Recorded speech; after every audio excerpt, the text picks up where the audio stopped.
Of the previous video about Diddy's 20 plus lawsuits.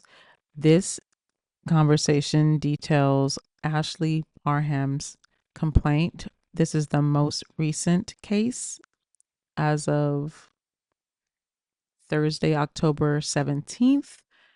I'm going to be reading from the complaint. So if you are interested, stick around. We'll let you know that there are definitely some triggers, adult language, and this is not something that should be played around children. Enjoy the show and let me know your thoughts. Enjoy the broadcast and let me know your thoughts in the comments. It's on the internet. If you haven't seen it, you don't have to pay for it. But the plaintiff is Ashley Parham, and her complaint is against Sean Combs, Christina Karam, that is his right-hand woman, Sean Pierce, but I think it's Pierce per se. I don't know. Shane P. Then you got some John Does 1 through 3 and a Jane Doe. It's a whole party. This case is involving sexual assault, battery, rape, sexual abuse, and false imprisonment and kidnapping. All right, plaintiff met defendant Shane in February of 2018 after an altercation with another man at a bar, and defendant Shane came to plaintiff's rescue. While outside the bar with friends and other patrons, defendant Shane FaceTime video called Defendant Diddy and was showing people Defendant Diddy on his video call, which plaintiff ignored, stating she was not impressed by him knowing Defendant Diddy because she believed Defendant Diddy has something to do with the murder of rapper Tupac Shakur. Pause. Northern California. Tupac is like our cousin. Growing up, especially in our era, he was like family.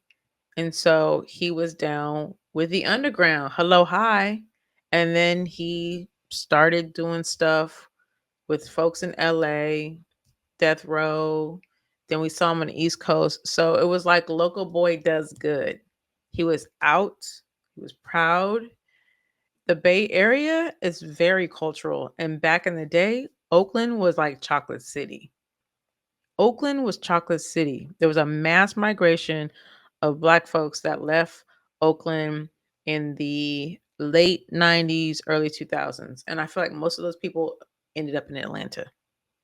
But yes, that used to be our Chocolate City. So much fun. Okay. But when Tupac died, when I tell you, like, people were mad. And we all knew it had something to do with the East Coast, West Coast beef.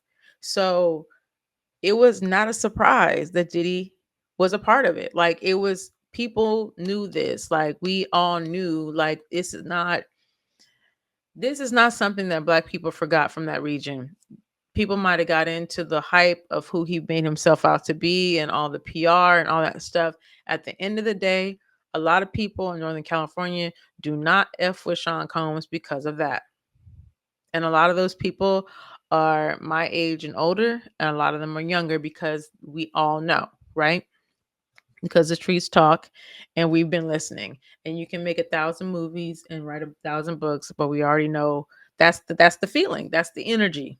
That's it. So I could see her, especially being from the Bay Area, literally standing on business and being like, I don't F with him because he has something to do with Tupac.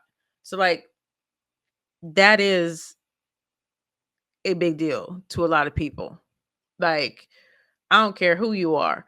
You have something to do with him, we don't mess with you. And that's the energy I'm getting here. I'm just painting a picture on what type of girl she is. Because a lot of people are like, hey, what's up? Oh my God. Like, hi. You know what I'm saying? She's like, I'm not even trying to be a part of this, right? I have no interest. I'm not, ooh. Oh my goodness. Oh my gosh. Okay. I just thought about what she had to go through and how she got there. Okay. So anyway, visible in the FaceTime call was defendant Diddy and some of his children, including his sons, Christian in Quincy, and it appeared from the plaintiff's perspective that he was having a get together at his home during the time of the FaceTime call with defendant Shane. I'm going to stop. I'm going to drop the defendant moniker. Diddy heard the plaintiff's statement and made a remark that the plaintiff would pay for her statement regarding Tupac and overall dismissal of him. Pause. No, you're not. No, you're not. In this book,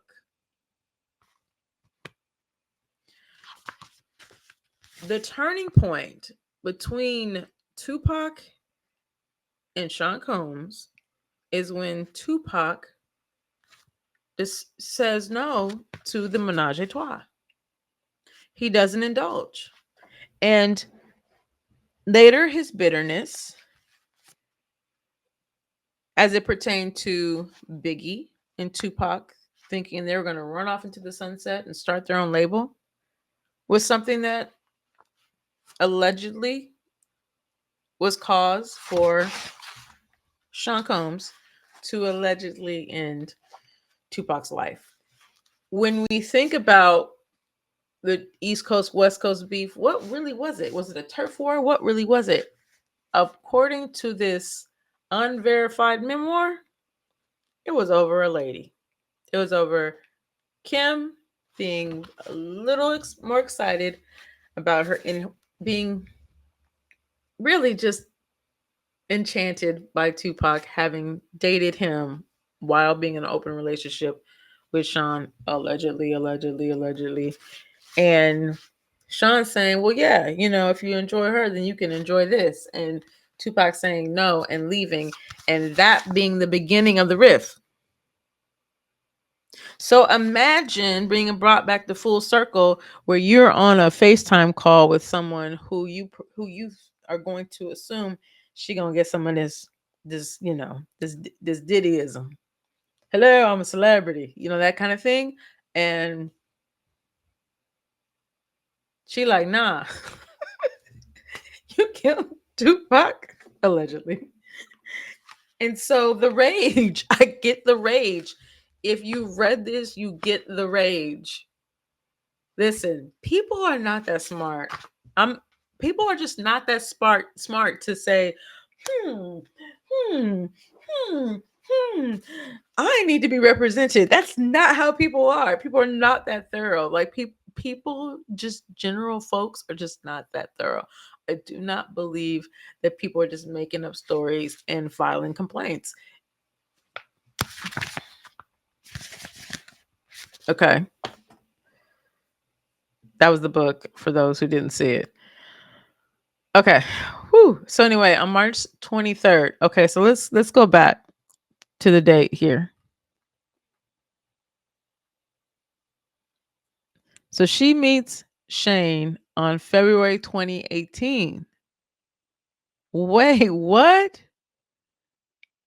Okay, so they've known each other for a while. So Shane invites plaintiff over to his home to assist him with his cancer medications because he was weak and unable to open his medicines. Wow, medication. Upon plaintiff's arrival, Shane informed plaintiff that he wanted to give her a ride in his new car. Plaintiff and Shane left his residence for a brief period and then returned. Once they returned, Shane left the door open to his apartment partially open and stated that the door was ajar because there was an issue with the door where it couldn't close completely. Shane was renting an apartment on the lower floor of a home in Orinda, California. Shane had separate entrance into his residence that led to the backyard of the home. The home had also had a main entrance on Loma Vista Drive. Shane rented the home from a woman who lived upstairs portion of the home and had two dogs that resided with her.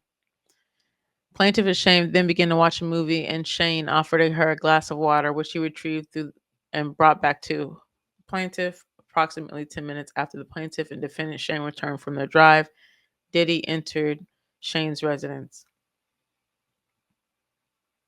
3 years later, this man is like, oh my God. 3 years later, you can't even trust your homeboys. You can't even trust your homeboys. Like, just think about all the times I've been like at my guy friend's house, and then like some people come through, and I've haven't thought to myself, do I need to get out of here? Because I might be the party favor. I haven't felt that way. But now I'm most definitely going to look at that differently. And going to tell my daughter too, like anytime you're chilling one on one, especially someone that really wants you there, really acting sketchy, like trying to hold you there, like something's coming. Mm-mm. So alongside Diddy was the bodyguard, defendant one, a woman that would be identified as KK. That's his right hand woman, and another small, skinny built woman, early 30s with blonde mid length hair, who the plaintiff has still been unable to identify. Jane Doe, defendant Doe, who, upon information, is believed to be a friend of defendants Diddy and Shane, the driver who remained outside in his vehicle during the duration of the assault. She believes that Shane set her up to be assaulted by Diddy because of the statement she made about Diddy a month prior. A month prior. Okay, so she met him in 2018 and this happened a month later. Okay, thank you. Thank you for that clarification because I was going to say he is like an elephant. Upon Diddy's arrival, he began to antagonize plaintiff, stating that she thought she would never see him in person, pay for her statements about Tupac during video call, and that Diddy caught the plaintiff. Plaintiff was in shock as she had never believed that she would ever see or meet Diddy in real life, let alone the small apartment rented by Shane. Diddy begins to advancing towards the plaintiff, was sitting on the Shane's bed. Whoa. Okay. Diddy began advancing towards the plaintiff, towards where the plaintiff was sitting on Shane's bed with a knife, and held it to the right side of the plaintiff's face and threatened to give her a Glasgow smile in retaliation for her previous statements on the video call. A Glasgow smile would be like similar to what you see the Joker. Not Joker 1, Joker 2 that recently came out, but the Joker that cuts the smile lines into the face. Defendant KK told defendant Diddy that she did not think giving plaintiff a Glasgow smile would be advantageous to their potential clients who they could sell the plaintiff for sex to. She appears to be white, but she could be some other kind of European, but still, it's, if you can picture her, this is what she said.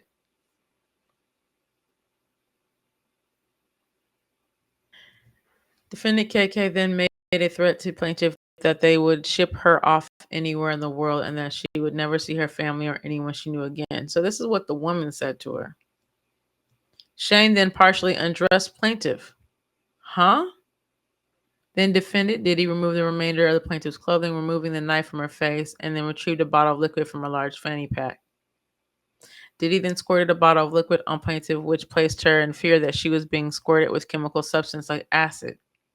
Plaintiff soon realized that the substance was an oil lubricant. Plaintiff was squirted with this liquid substance all over her naked body. So if they're renting a place and they're downstairs, all this commotion, all these people, all these loud voices, black man with deep voices, like no one heard anything? Really? Defendant KK was then told by defendant Diddy to insert what looked like a syringe from a sterile packaging into plaintiff's vagina. What in the entire? Defendant KK is told Diddy she was unable to use the IUD because it had become prematurely been released from its packaging. Who is doing IUD insertions at home? This is not something that we do. This is not something that we do. You have to put it so far into the uterus for it to work. Why are we inserting IUDs in the first place? For what? To prevent pregnancy? Because, huh? How about just don't do it? How about just don't do it? Like, how many women are walking around with these botched IUD insertions, scared to say something about it? Who's doing this? I'm so confused. I'm so confused. This is what the plaintiff thought. So maybe she doesn't understand what it was. Maybe she doesn't know, but sterile packaging, what do you I'm more concerned about, is he trying to sterilize everyone that he's with? KK and Diddy. Oh, wait. So then Diddy got upset, took the syringe, and then tried to insert it into the woman's vagina instead. KK and Diddy began to argue as KK continued to advise Diddy that since the IUD had been prematurely released from its packaging, it was no way to insert it into the plaintiff's vagina effectively. We're literally tearing this woman's body up at this point if we're trying to push something in that doesn't belong and it is in full deployment mode. After some time, defendant Diddy heeded the advice of KK and removed the syringe and handed it back to KK. KK and Jane Doe then exited Shane's residence, leaving plaintiff alone with Diddy, Shane, Doe's 1 and 2. Diddy then picked up the television remote that was near the plaintiff and violently inserted it into the plaintiff's vagina. Why? Why are you doing this? Diddy, while violently raping plaintiff with a television remote, told plaintiff that her life was in his hands and that if he wanted to, he could take her and she'd never be seen again. I think he is speaking the truth here. Plaintiff began hysterically crying from the threats by defendant Diddy, along with the pain of being violently vaginally raped by defendant Diddy, which with the television remote, as well as lingering pain from the ordeal with the IUD syringe insertion. I can attest to that. Even if it's put in the right way, it causes some pain. But they were definitely hurting her. Her body was being, her tissues were being torn with that foolishness.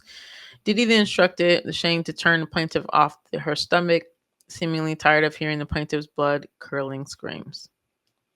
Shane then allegedly grabs plaintiff by her abdomen and hips and turned the plaintiff on her stomach.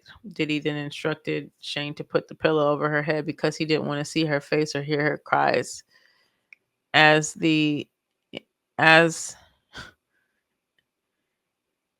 and instructed Shane to ANALLYRAPE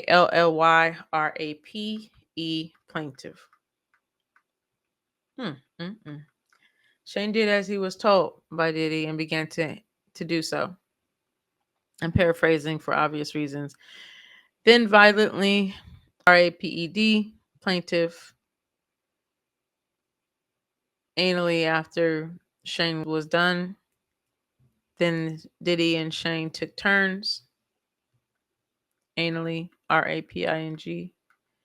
Immediately after Doe 2 RAPED plaintiff, and then he exited the Shane's residence. Diddy then instructed defendant Doe 1 to also RAPE plaintiff. Instead of immediately raping, I'm just all over the place, plaintiff, defendant Doe doused plaintiff with more oil and lubricant and then jumped on top of plaintiff's naked body, treating it like a slip and slide, knocking the wind out of plaintiff due to his enormous size. Doe 1 then caught himself from sliding over plaintiff's oil body off the bed. Then he began to RAPING plaintiff VAG vaginally. While defendant Doe was raping plaintiff, Diddy sat in a chair near the bed and masturbated while recording the rape by defendant Doe number 1. Another party's phone fell on the bed near plaintiff. Plaintiff then attempted to grab the phone, but it slipped out of her hands and onto the floor due to the oil lubricant that had been doused all over her by Diddy and Doe 1. Diddy began laughing at the plaintiff's attempt to grab the phone. Through his violent gangbang style RAPE, defendant Diddy made constant belittling remarks to plaintiff, including that he owned her now. Plaintiff's body was becoming more and more limp over the course of the violent RAPE until eventually she had no control over her body, nor could she move it. Doe 1 finished RAPING plaintiff. KK entered the room to examine the condition of plaintiff, who was barely able to move or control her bodily functions. KK examined plaintiff to see if she needed assistance and was about to give plaintiff an IV fluid. Plaintiff cannot be certain if she did or did not receive such intravenous intervention. KK then opened a different bag, different from the one Diddy removed from the oil from, where plaintiff observes several medicine bottles, IV fluid bags, and other unidentifiable powder-like drugs. Sorry. KK then removed a pill from one of the medicine bottles and gave it to defendant Diddy. Diddy then inserted the pills into the plaintiff's mouth and down her throat, where plaintiff had no choice but to ingest the unknown pill. Diddy, Shane, KK, and Doe 1 then exited the residence to the backyard where they smoked marijuana and cigarettes. Plaintiff remained in an almost lifeless state in defendant Shane's bedroom until she finally regained her bodily functions. Plaintiff then began to look for her clothes and her purse that contained her car keys and cell phone, but could not discover them in the room or anywhere in the apartment. Plaintiff was only able to find a t-shirt on the floor, which she put on to cover her naked body. Plaintiff also observed a black condom wrapper on the floor of the bedroom, which she assumed which was used by one of the defendants, most likely Diddy, during the RAPE. Plaintiff then grabbed a knife from the kitchen and headed back to the backyard. The defendants were smoking as they were sorry. That was the only way to exit the premises onto the street. Plaintiff concealed the knife on her left side as she exited the apartment to the backyard. Upon coming to the exit of the home, which led to the backyard, plaintiff was met by defendant Doe, number 1, who was standing at the door between the residence and the backyard. By the time plaintiff was able to compose herself and come to the backyard, defendant KK was no longer in the backyard but upstairs on the patio balcony with defendant Jane Doe. Defendant Doe 1 allowed plaintiff to walk to the backyard where defendant Shane and Diddy were still smoking. Defendant Doe 1 did not see the knife the plaintiff concealed on her left side as it was obstructed by the oversized t-shirt plaintiff was wearing. Plaintiff observed Diddy still partially nude from the assault while defendant Shane and Doe 1 had on their clothing. Shane then left to the upstairs portion of the patio balcony where defendants KK and Jane Doe were already situated. Plaintiff then sat down on a makeshift seat in the backyard when defendant Diddy noticed her presence and remarked that he was surprised that she was able to walk because he had given her enough drugs to take out a horse. Plaintiff then asked Diddy what he gave her, and he laughed and did not provide a response. Diddy then made further comments to plaintiff in a jovial, friendly manner, asking her why they hadn't partied together before because it was so much fun and he hadn't had any ASS that tight in a while.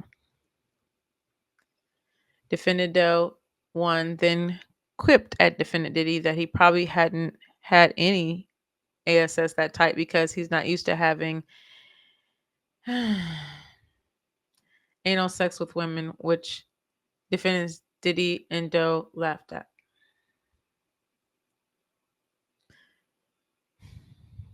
Plaintiff then told Diddy that she did not party with him and that she did not enjoy partying with him and that he RAPED her. Trying to Jedi mind trick this woman.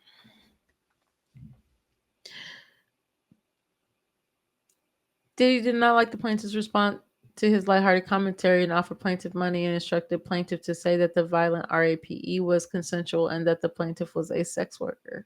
No. Plaintiff became enraged and yelled at defendant Diddy that her RAPE was not consensual. She was not a sex worker and she refused to take any money from him and would tell the police that he had RAPED her. Diddy then told plaintiff that no one would ever believe she had been RAPED by him and that she would tell anyone they would harm her family.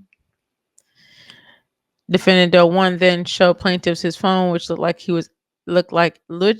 as if it was the outside of plaintiff's estranged sister's residence, as she could see her sister sitting on the couch and her sister's spouse on the balcony. It looked as if someone outside the residence was streaming the video to defendant Doe 1's phone. Plaintiff was rattled by what she saw, seeing on defendant Doe's one phone. Was still angry about being gang RAPED, but was not complying with defendant Diddy's request to take the money being offered to say that the RAPE was consensual. Defendant Diddy then called his mother in an effort to further convince plaintiff not to report her assault. Defendant Diddy's mother yelled at plaintiff to not hurt her son. Plaintiff told defendant Diddy's mother that her son had violently RAPED plaintiff. Defendant Diddy's mother, seemingly unfazed by the statement, then continued her demands of plaintiff to take the money being offered and not report the RAPE to law enforcement. So you call your mama. You call your mama? Defendant Diddy then made further threats that he had gotten off from bigger crimes, and that then this and referred to Tupac again, further antagonizing plaintiff. Like, this is full circle. Like, defendant Doe One then turned to defendant Diddy and pulled his gun on him, asking him to repeat what he said about his reference to Tupac. Now, this right here is what I'm talking about. We're still in the Bay. You're not home. You're not on the East Coast. Like, this right here is going to get people upset. I think it would upset people from LA, like people who are truly from here, not the transplants, ignore them. But like, I think it would enrage them. But I'm saying it's a different situation. He is like family to some of us in Northern California. So I could see someone straight up turning on the person they came with, like, what you just say right now? Because you've been playing on our face forever. And if this is the kind of thing that you do, then we know it was for a dumbass reason. I mean, criminal to criminal. There are levels to this. During this commotion, a neighbor directly across the street came outside, peered into the backyard, and asked what all the commotion was about. Defendant Doe then pointed to the gun at the neighbor, instructed him to mind his business, and returned to the residence. Then what? I'm just taking it back. Defendant Doe One then turned the gun back on Diddy. Plaintiff was not far behind defendant Doe One, tried to grab defendant Doe One's hand that had the gun. Then the gun went off and hit the hill behind defendant Shane's residence. Diddy then ran back up the stone stairs near the hill in the backyard towards the defendants KK and Shane and Jane Doe or Jane Doe. Plaintiff charged towards defendant Diddy, moving the concealed knife from her left hand to her right hand in pursuit of defendant Diddy. Let's be clear. If you're handling someone that has, if you're coming in contact with someone that has been drugged, then you're drugged too.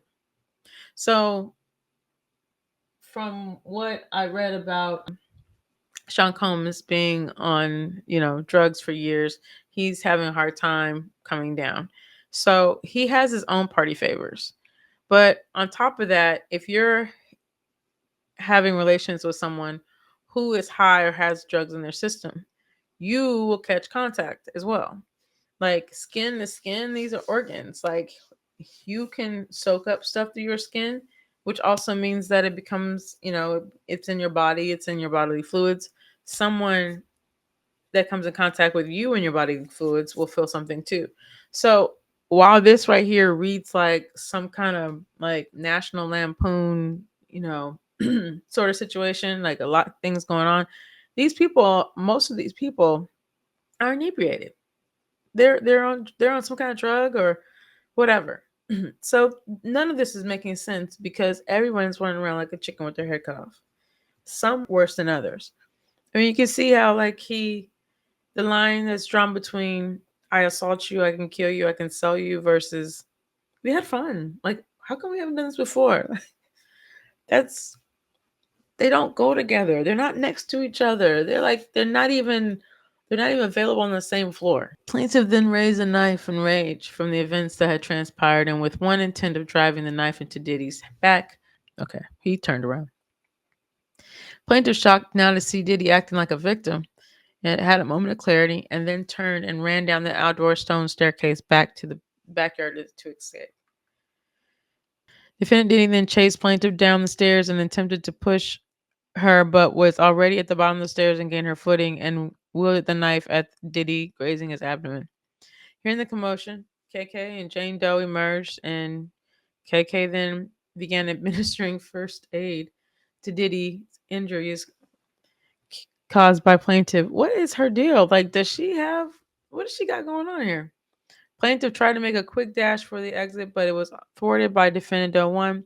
After a period of time, plaintiff was able to abscond from defendant Del One due to first aid commotion with Diddy and was able to run down the street. Once the plaintiff made it to the street, she began yelling loudly for someone to call the police. The one who had now caught up with plaintiff advised plaintiff that he was an undercover cop. To this day, plaintiff is unsure of the truth or falsity of that statement. But what does it matter? Because what did you get? Because you also jumped in to the fun too. The same neighbor that then again emerged from his residence asking for what was transpiring. Plaintiff was attempting to answer, and gunshots began being fired in the plaintiff's direction. Plaintiff fled to a car where the neighbor was also taking cover and lost sight of defendant one. I'm going to tell you why this case is likely going to go to court. Because there's witnesses. There are witnesses, and somebody going to drop dime. So if you get enough people together, for one, it's about to be told. Like, it's about to be told who these Jane Does and John Does and all that kind of stuff. But that man Shane gonna tell everybody. Shane gonna tell everybody. He's the weakest link. He gonna tell everybody, or he gonna spend all his days in jail over coordinating this. So this right here is about to be found out. But the neighbor is the key. I just hope that the neighbor is still with us and that they are kept safe because it's about to be a situation. Anybody else that ignored this woman, with these alleged crimes, of course. So plaintiff heard a SUV screeching and speeding, leaving the residence. Plaintiff then enters the home of the neighbor who informed her that he had already called the police. Plaintiff informed the neighbor that the Sean Combs, who had RIPED her and shot at them, but the neighbor was unaware of who Diddy was. And that's another problem. If it ain't that they loved him, a lot of people don't know who he is. Shortly thereafter, a sheriff from Contra Costa Sheriff's Department arrived at the neighbor's home. Plaintiff told the sheriff that she had been violently ganged RIPED by Diddy and others, and that she did not have her clothes, her phone, her purse, her keys, her cell phone. He sees her and he's just like, nah, that ain't the story. That's what I'm thinking. This is alleged. The sheriff told plaintiff and the neighbor that they had received several noise complaints prior to the neighbor's call and instructed plaintiff to find a way to get home. Jared did not offer to take the plaintiff home, nor did he call for emergency services, including an ambulance, nor any offer to take the plaintiff to the hospital, nor any offer to help her recover her clothes or effects from the Shane's residence. He's on payroll, and he doesn't care. The neighbor offered to let the plaintiff sleep on his couch until she could figure out a way to get her possessions and get home, but the plaintiff declined and had remained at the neighbor's residence for a short period of time once sheriff left. Plaintiff then went back to Shane's residence where she found a door open. Her clothes were readily accessible in the residence. Shane then emerged as if nothing happened, transpired, and offered the plaintiff to stay at his residence while she slept it off. See, we make you feel like you're crazy. You did this, girl. Girl, you are a star. You want to come inside and sleep it off? Plaintiff asked her for her purse and her keys, but Shane told her she shouldn't leave in her condition. Really? After you hurt her like that? Catatonic and in a state of shock of disbelief of events that transpired, and I'm sure she's extremely tired. She hasn't slept, and delirium will make you do all kinds of stupid stuff. She stayed at his home while he left the home. Later that morning, he returned to the residence and woke her up. Finally, gave her back her keys, her purse, and cell phone. I just don't understand the. Okay, so like, if Diddy's allegedly living this lifestyle, what kind of lifestyle are you living, cancer survivor in Contra Costa County? Like, what are you doing there where you're like, I'm about to sit here and cause a whole bunch of pain and things of that nature. But I will hold your keys because you shouldn't be driving. I shouldn't be driving. That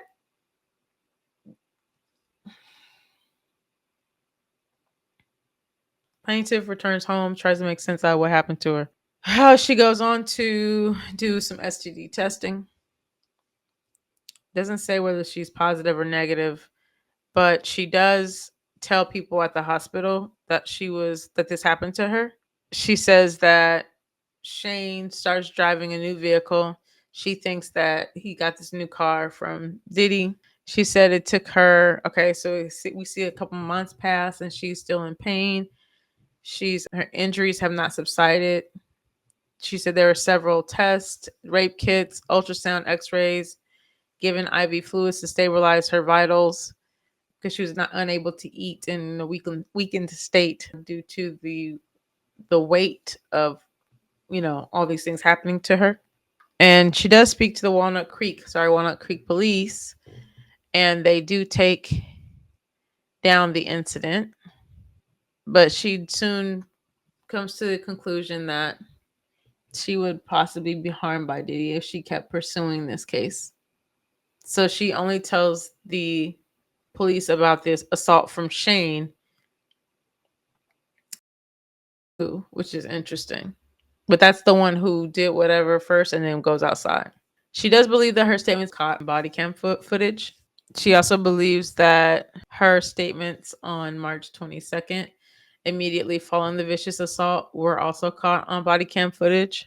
They did ask for her underwear or her clothing, and she did provide them. Thereafter, plaintiff asked police for a copy of her report from the Walnut Creek Police Department. Plaintiff was provided a letter with the Walnut Creek Police Department stating that it was unable to furnish the information as it was confidential and not subjected to public release. What? So then she talks about how in March of 2024, she was re-traumatized by all the events surrounding Diddy and several complaints, and she decided to come forward. While these events are considered alleged because we don't have proof, and I'm just taken aback. I need to read my Bible tonight. I'm gonna read my Bible. I'm weakened by this debauchery. I'm weakened by it. It is horrible. It's horrible.